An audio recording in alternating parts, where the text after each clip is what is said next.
Assalamualaikum warahmatullahi wabarakatuh.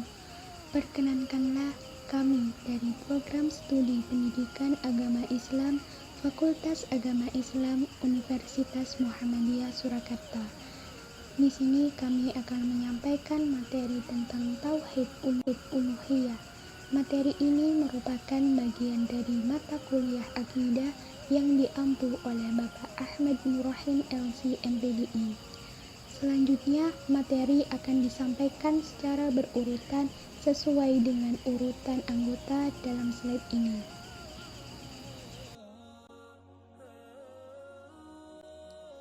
Tauhid merupakan dasar agama Islam. Tauhid dapat diartikan sebagai beriman kepada Allah. Tauhid merupakan bentuk masdar yang berasal dari kata wahada yuwahidu yang bermakna satu, esa, tunggal, atau singkatnya tauhid adalah mengesahkan Allah dalam aspek-aspek dirinya. Aspek Allah dapat disederhanakan menjadi tiga: aspek rububiyah, aspek uluhiyah, dan aspek asma wa sifat. Tauhid uluhiyah atau tauhid ibadah merupakan konsekuensi dari tauhid rububiyah. Hakikat tauhid uluhiyah adalah mengesahkan Allah dalam beribadah, seperti berdoa, meminta, tawakal, takut, berharap, menyembelih, bernazar, harapan dalam cinta, dan selainnya dari jenis-jenis ibadah yang telah diajarkan Allah dan Rasulullah SAW.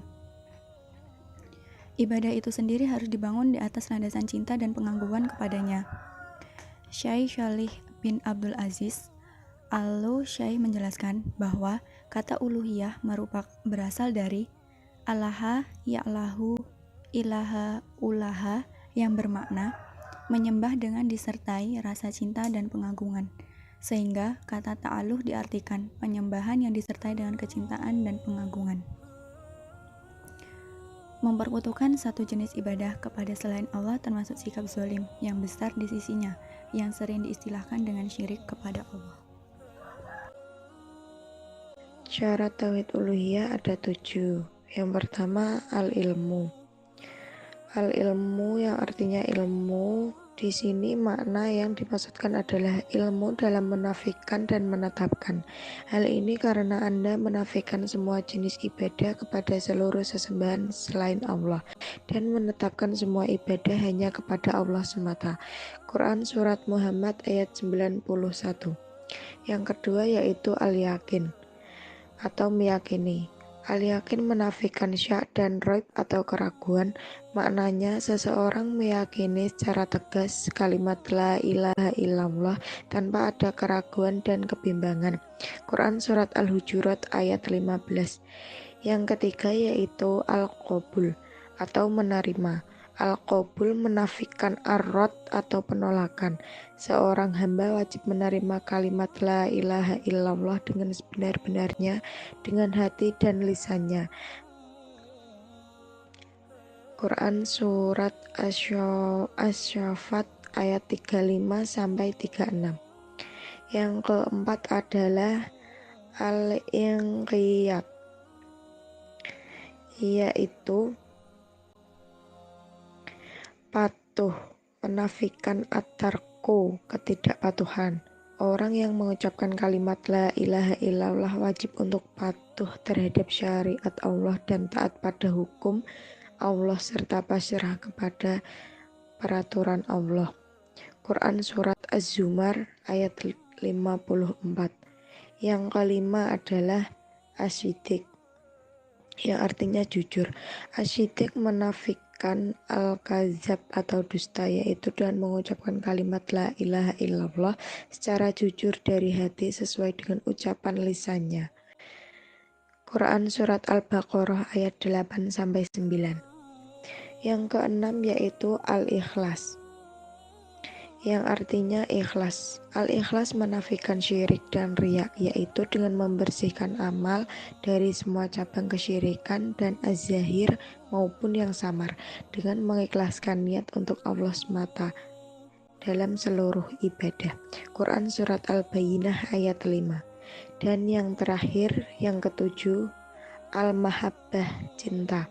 Al-Mahabbah atau cinta menafikan Al-Bughdu atau benci dan Al-Karhu atau marah, yaitu orang yang mengucapkan kalimat La ilaha illallah wajib mencintai Allah, Rasulnya, agama Islam, dan mencintai kaum muslimin, yang menegakkan perintah-perintah Allah dan menjaga batasan-batasannya, dan membenci orang-orang yang bertentangan dengan kalimat La ilaha illallah. Quran Surat Al-Baqarah ayat 165. Ibadah, menurut bahasa, ibadah adalah merendahkan diri, ketundukan, dan kepatuhan akan aturan-aturan agama. Menurut istilah syar'i, ibadah adalah suatu istilah yang mencakup segala sesuatu yang dicintai Allah dan diridhoinya, baik berupa perkataan maupun perbuatan, baik yang tersembunyi maupun yang tampak. Ibadah merupakan setiap perbuatan yang dilakukan dengan hanya mengharap ridha Allah dan bernilai pahala bagi yang melakukannya. Menurut Al-Quran, ibadah tidak hanya terbatas kepada apa yang disebut dalam rukun Islam saja, tetapi cukup luas, seluas aspek kehidupan yang ada selama wahyu Allah memberikan pegangannya dalam persoalan itu. Macam-macam ranah dalam ibadah. Ibadah memiliki 4 ranah, yaitu yang pertama qalbiyah, qauliyah, badaniyah, dan yang terakhir ada maliyah.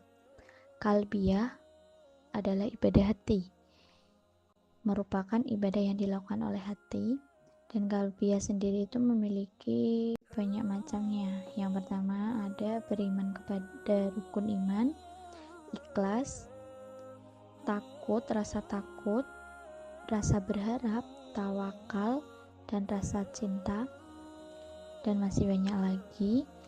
Yang kedua ada qauliyah. Qauliyah berasal dari kata qola yang maknanya adalah perkataan atau ucapan. Arti keseluruhan dari qauliyah adalah ayat-ayat Allah Subhanahu wa taala berupa firman-Nya di dalam kitab suci Al-Qur'an.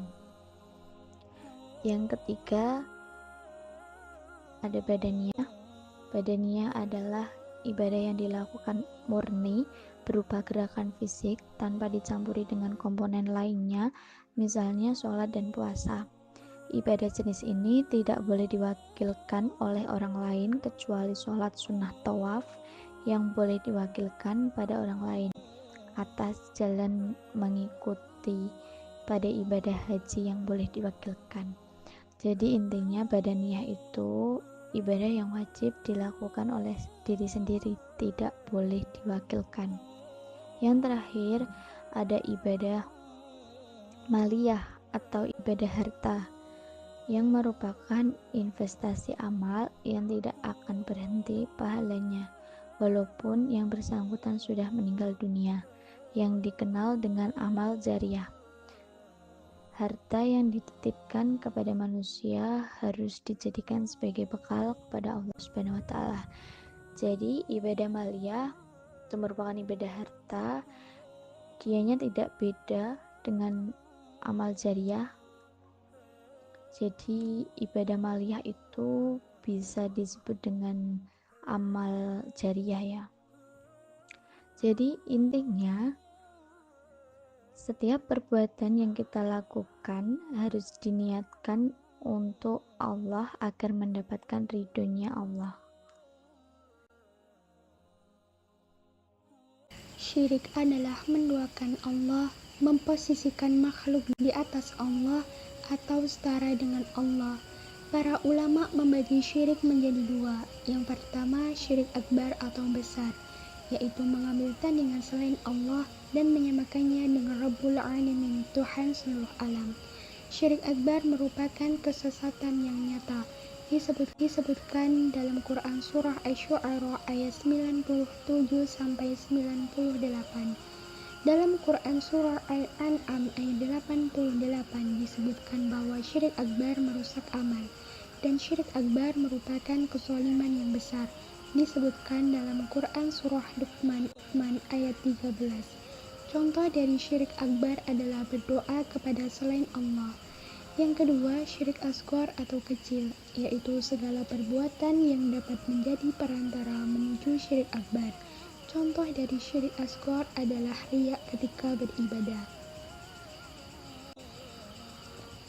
Demikianlah penyampaian materi dari kami tentang Tauhid Uluhiyah. Wassalamualaikum warahmatullahi wabarakatuh.